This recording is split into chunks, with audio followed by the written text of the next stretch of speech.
In the late 22nd century, Earth was no longer divided by borders or war. After centuries of conflict, climate disasters, and social unrest, humanity had finally come together, not perfectly, but enough to look beyond the sky as one. Space travel had become routine. Orbital cities circled Earth, and missions to Mars and Europa were well underway. Then, without warning, something impossible happened. On a quiet morning, a glowing structure appeared in Earth's orbit. It didn't move like any human ship. It didn't match any known technology. It shimmered with a color that didn't exist in nature, both golden and blue at the same time. Humanity held its breath. For decades, scientists had searched for alien life, but no one had expected it to come to them so suddenly and so openly. The ship identified itself as belonging to the Valari, an ancient alien civilization of explorers and scholars. Their voice came through translation tech that adjusted instantly to every language on Earth. They introduced themselves with no threats, no weapons, and no demands. They said they had watched humanity from afar for decades and had finally decided it was time to make contact. But it quickly became clear that the Valari hadn't come out of admiration or curiosity alone. They had come because they were confused. Earth, they said, was what the galaxy classified as a death world, a planet so biologically chaotic, environmentally dangerous, and emotionally unstable that no intelligent species was ever expected to survive there. Most death worlds were places where life struggled to form, or where it burned itself out in endless cycles of destruction. Yet here was Earth thriving, full of intelligent life, and not just surviving, but reaching for the stars. The Valari wanted to understand how. At first, the Valari were gentle, polite, and a bit distant. Their bodies were tall, with long, jointed limbs, translucent skin, and glowing eyes that never blinked. Their speech was careful, almost too careful, like they didn't want to break anything. They requested permission to study human biology, psychology, and society, assuming humans would be either suspicious or aggressive. But Earth's response surprised them. Humanity welcomed them not blindly, but calmly. A global council of scientists, diplomats, and cultural leaders met with the Valari in a high-orbit station, specially prepared for first contact. There were no displays of power, no shows of dominance. Instead, humans asked thoughtful questions. They offered the Valari tea. They cracked harmless jokes. They even gave them Earth's history, not the cleaned-up version, but the real one, full of mistakes, recoveries, and lessons learned the hard way. The Valari were stunned. They had expected primitive fear or arrogant pride. Instead, they saw something far more unsettling: confidence without ego, curiosity without fear. As the days passed, the Valari began their studies, but the pattern kept breaking. Every time they observed something about humans, the humans asked them something in return, something deep, something unexpected. When Valari scientists scanned human DNA, humans asked to compare it to alien genetic codes. When they analyzed human language, humans introduced them to music, humor, and metaphor. One Valari linguist was completely thrown off after reading a collection of Earth poetry. Another was puzzled by how humans could hold contradictory thoughts and still function. You solve problems with incomplete data. One Valari researcher whispered to a colleague, "How do they make decisions?" Their leader, an old scholar named Varix, observed that humans not only endured suffering, they learned from it, changed because of it, and sometimes even grew stronger through it. To the Valari, who had evolved on a calm, stable world where change was rare and slow, this was both fascinating and deeply unsettling. Deathworlders, in the Valari experience, were unpredictable and unstable. Most burned out, turned violent, or self-destructed. but humans seemed balanced. Not perfect, but able to contain chaos inside order. In one memorable moment, the Valari were shown footage of a space mission where human astronauts repaired a damaged station using duct tape, a metal spoon, and heated chocolate. The Valari didn't understand at first. "That's not engineering," one of them said, confused. "That's improvisation." The human scientist smiled and replied, "Exactly. That's how we do things sometimes. We adapt." That word adapt echoed through the Valari Council. They began to realize that humans weren't surviving despite their world. They were surviving because of it. Earth had shaped them into something the galaxy hadn't seen before. A species that could bend, not break, under pressure. A species that could cooperate under threat, find humor in disaster, and build hope from the ashes of failure. This wasn't just intelligence. This was a different kind of strength. The Valari didn't understand it fully, but they felt it. Behind closed doors, the Valari debated. Some believed humans were hiding something. Others thought humanity was a statistical miracle. But one younger Valari asked a quiet question that silenced the room. What if they're the first ones to pass the test? The Valari had seen many species rise and fall. They had observed others from Deathworlds attempt to reach the stars, only to crumble from within. But humans had survived wars, plagues, natural disasters, and even their own worst instincts, and now stood calmly before an alien species, offering friendship instead of fear. The Valari couldn't understand it. They had prepared for many kinds of reactions: panic, worship, anger, but not this. One evening, after a formal exchange event between the Valari and Earth representatives, two alien researchers walked down a quiet corridor on the station. They spoke in low tones, their glowing eyes thoughtful. "They didn't threaten us," one said. "They didn't bow, either." The other nodded slowly.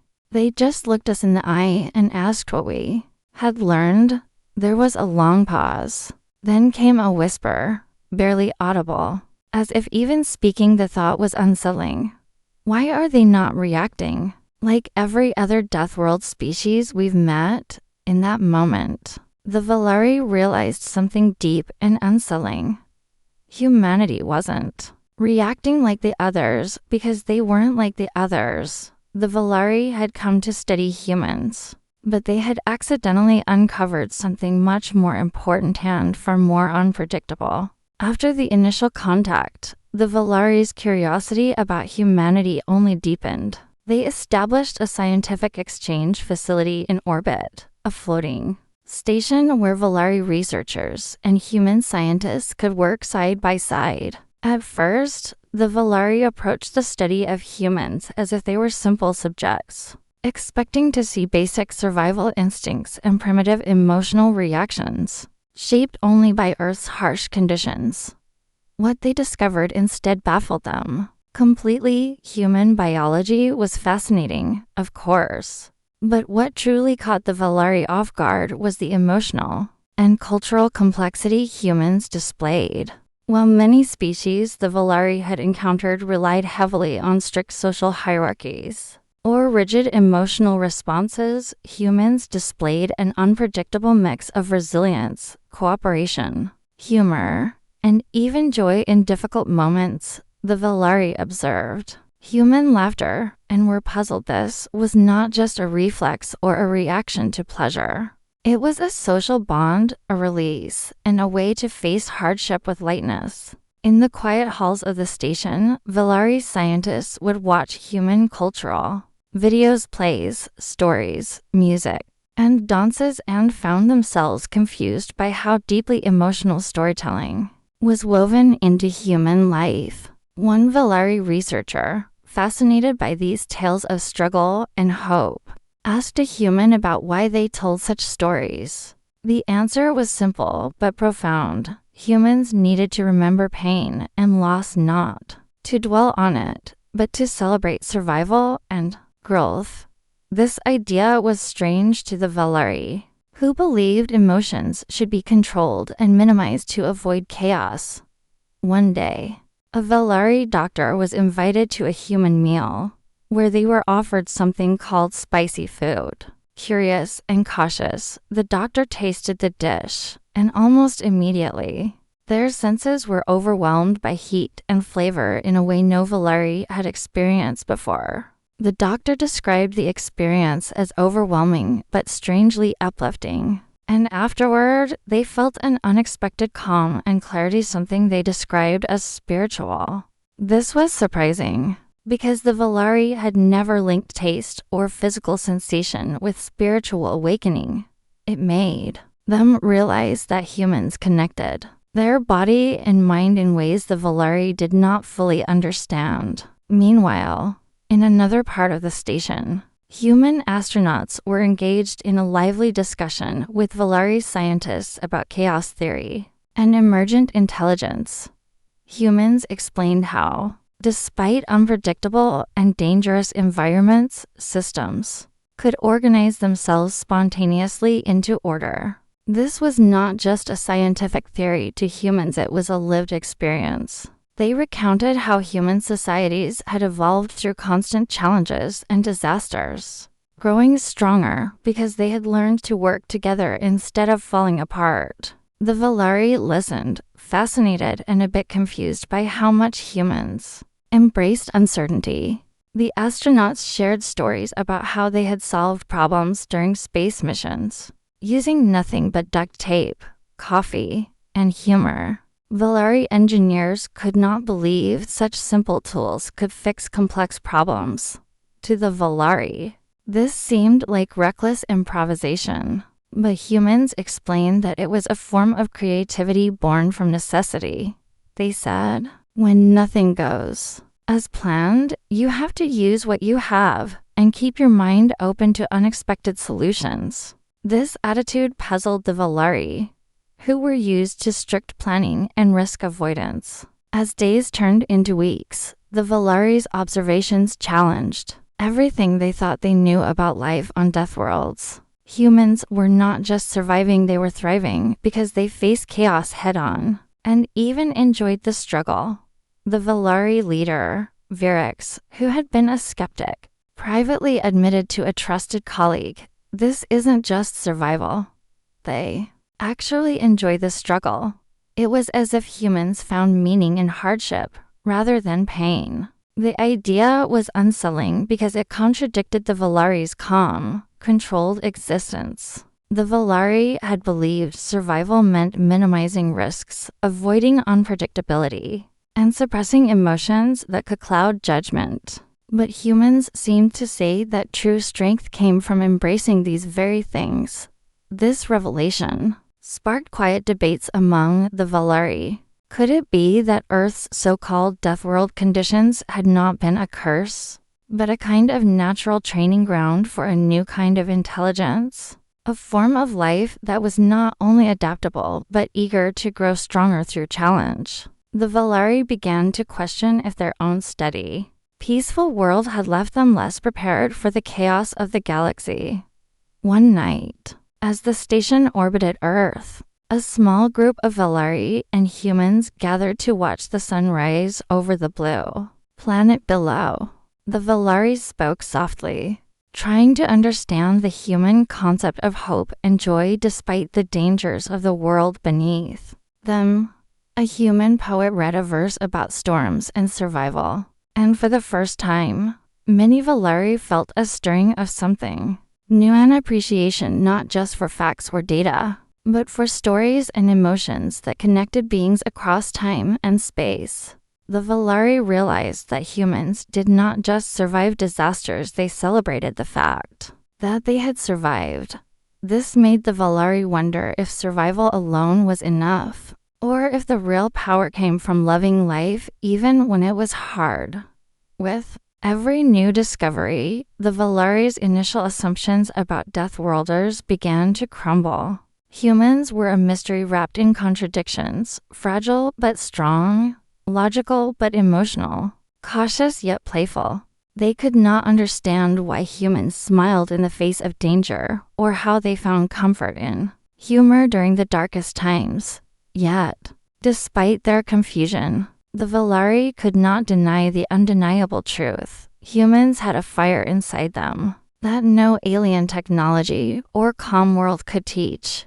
It was born from their Deathworld origins, from surviving storms, diseases, and conflict, not by avoiding them, but by meeting them with courage and creativity. The Valari were no longer sure if humans were a puzzle to be solved or a force to be reckoned with. As the scientific exchange continued, small moments piled up to form a bigger picture. A Valari biologist noted how humans healed faster when surrounded by friends and laughter. A psychologist observed that humans could hold deep sadness and still offer kindness in the same breath. A philosopher marveled at how humans could debate ideas without becoming enemies.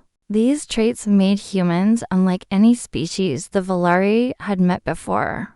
And for the first time, the Valari began to wonder if the galaxy itself had underestimated Earth. The idea that survival required only technology and control was no longer true. Perhaps the key was something simpler and more human: the ability to adapt emotionally, to connect with others deeply, and to find joy even in struggle. The Valari had come seeking knowledge, but what they found was something richer, a new way to understand life itself. The Valari, still trying to understand humanity's unique resilience, decided to put their new allies to a test, one that was meant to be controlled and scientific, but quickly turned into a real challenge that revealed much more than data. They invited a joint team of Valari scientists and human explorers on a mission to Europa, Jupiter's icy moon, where strange energy readings had been detected beneath the thick ice sheets.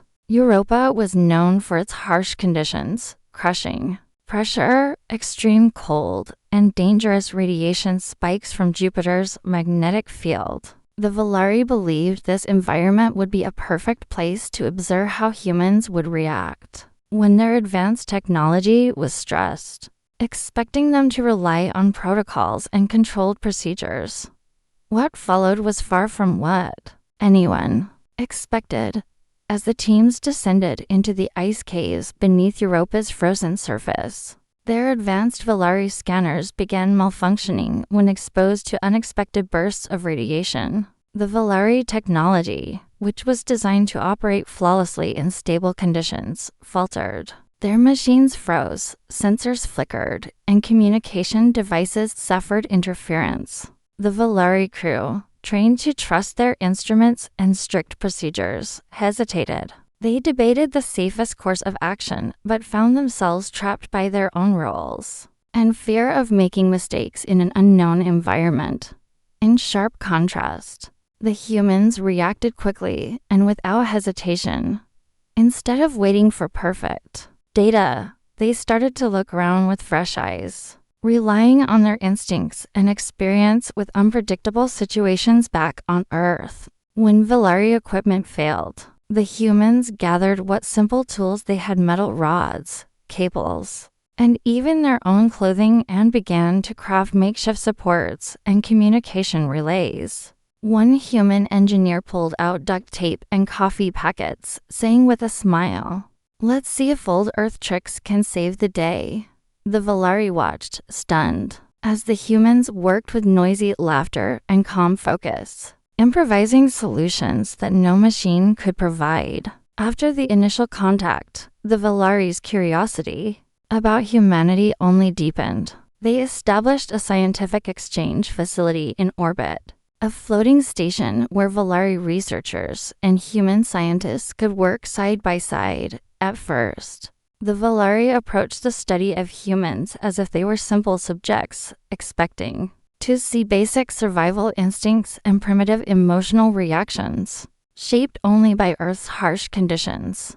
What they discovered instead baffled them completely. Human biology was fascinating, of course, but what truly caught the Valari off guard was the emotional and cultural complexity humans displayed. They mapped out escape routes, reinforced fragile ice walls, and used handheld sensors with human judgment guiding every decision. When an unstable ice bridge threatened to collapse, human team members risked their safety by manually holding supports while others passed. Valari officers balked, sticking to regulations that forbade risking lives unnecessarily. But the humans argued that in this moment, hesitation could mean disaster for everyone. It was not just courage. It was a trust in collective effort and quick thinking that the Valari had never seen before. Among the Valari was a young engineer named Trell, who observed the human behavior closely, raised in a culture where data and calculation were everything. Trell struggled to keep up with the fluid, intuitive problem-solving of the humans. Yet, watching them adapt with a sense of humor and teamwork, Trell began to understand that sometimes success was not about perfect information, but about trusting one's senses and working together to fill in the gaps. During a tense moment, when the communication system went down, the human captain suggested using hand signals and light patterns to coordinate movements, turning the dangerous ice tunnels into a coordinated dance of survival. The Valari, initially skeptical, followed the lead, and slowly their fear gave way to respect. As the hours passed and the teams navigated deeper into the maze of ice, they found themselves trapped in a cavern with no immediate exit. The Valari equipment was useless in this radiation-rich environment, but humans proposed an idea based on old Earth spelunking techniques, using heat from their own bodies and small portable heaters to slowly melt a narrow passage through the ice. It was risky and slow, but it was the only option. Valari's scientists wanted to wait for a rescue team, but humans insisted on acting now. This led to a heated debate between the two groups, but the humans' determination and optimism eventually persuaded the Valari. In those moments of cooperation, trust grew stronger. The young Valari engineer Trell found himself inspired by a human phrase: "When you can't control the situation, control your reaction." It was a lesson in humility and adaptation. As the slow thaw began, Valari observers noted how humans encouraged each other with words, smiles, and stories, keeping spirits high despite the danger. This emotional strength was unfamiliar and awe-inspiring to the Valari. After what felt like an eternity, the ice finally gave way to a narrow escape tunnel, and the team emerged safely onto the surface of Europa. Exhausted but alive, both species realized that this test was more than scientific, it was a revelation. The Valari whispered among themselves, they adapt to uncertainty like it's a game. What are they? In that moment, it became clear that humans were not just survivors of their own harsh planet, but natural masters of chaos and cooperation. The test had shown that human strength came not from perfect technology or rigid control, but from imagination, intuition, and trust in each other even in the most uncertain moments. The Valari had come expecting to teach, but instead, they learned that sometimes the greatest lessons come from those who live by their wits and hearts. Embracing challenge with open arms, back on the Valari orbiting research station, the atmosphere grew tense as the Valari Council gathered to share what they had discovered about humanity and the strange nature of Deathworld species. It was not just a scientific report, they were revealing a truth long hidden in the depths of galactic knowledge. The Valari had always considered Deathworlds like Earth to be evolutionary traps, places where life was forced to fight constant battles against deadly environments, and where intelligent species almost always fell into chaos, violence, or extinction. Over centuries, the Valari had recorded many first contacts with species from Deathworld planets, and the results were often tragic. Flashbacks filled the council chambers, images of fierce, hostile creatures driven mad by their harsh worlds, species who destroyed themselves before ever reaching true cooperation or peace. Others had vanished completely, leaving only faint signals and broken technology behind. Deathworlders were, in the Valari's eyes, failures waiting to happen. Yet here stood humanity, not only surviving but thriving, united and reaching for the stars with hope and strength. The council debated quietly but passionately. Were humans a threat dangerous because of their unpredictability, or were they a miracle? Proof that life could grow beyond the limits of suffering and chaos? One senior Valari, with eyes glowing faintly in the dim room, voiced a growing suspicion. Perhaps humans were not just another species, they might be catalysts for something greater.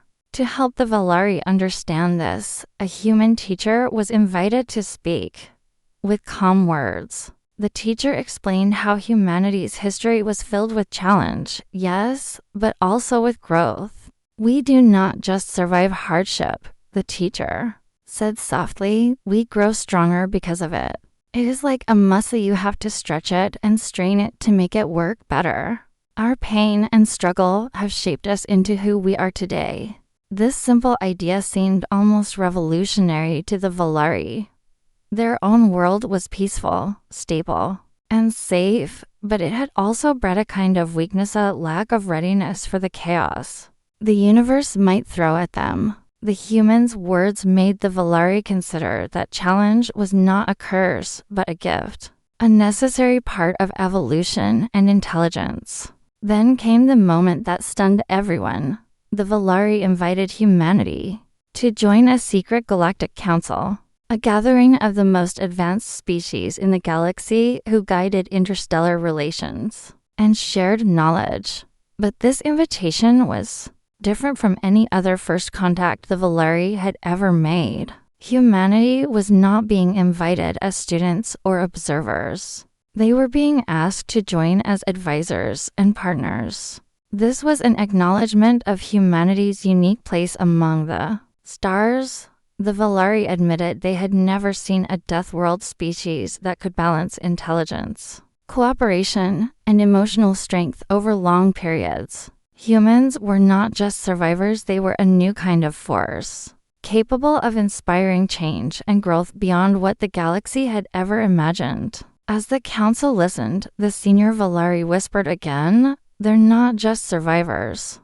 They're catalysts. This word carried weight, meaning humans could spark transformation in themselves and others, turning destruction into creation, chaos into opportunity. The revelation brought both hope and uncertainty.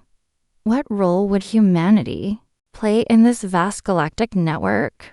Could they help change the future of other species and worlds? The answers were unknown, but one thing was certain. The galaxy had never seen anything quite like Earth's children before, and their story was only beginning. The United Galactic Assembly, a vast chamber orbiting a distant star, buzzed with anticipation as representatives from countless civilizations awaited humanity's first formal address. Despite being newcomers, humans carried with them no desire for dominance or control, which surprised many who had expected a species from a death world to seize power aggressively. Instead, humanity's proposal was radical and hopeful. They wished to share Earth's philosophy's resilience born from struggle, cooperation that thrived in diversity, and the healing power of humor with other civilizations grappling with their own hardships. The humans began their mission by initiating educational programs, inviting Valari children and others to learn chess, puzzles, and games designed to spark curiosity and creative thinking. These simple activities ignited imagination and broke down barriers, building friendships where suspicion had long ruled. More than play, the humans taught practical skills that proved life-saving. When a distant planet faced a sudden ecological collapse, the humans introduced an empathy protocol, a method encouraging leaders and citizens alike to understand and respect the feelings and needs of all species affected. This approach prevented panic, fostered cooperation, and allowed a coordinated effort that saved the world from disaster. Species once isolated by fear of the unpredictability of Deathworlders now openly welcomed human advisors and teachers, recognizing the value of emotional strength alongside technology. The Valeri themselves began to rethink leadership, inspired by human empathy and flexibility, moving away from rigid control toward guiding with understanding and compassion. Humanity's influence spread quietly but powerfully, weaving a new fabric of kindness through the galaxy's complex tapestry. In the end, they did not conquer the stars with weapons or force. Instead, they made them kinder,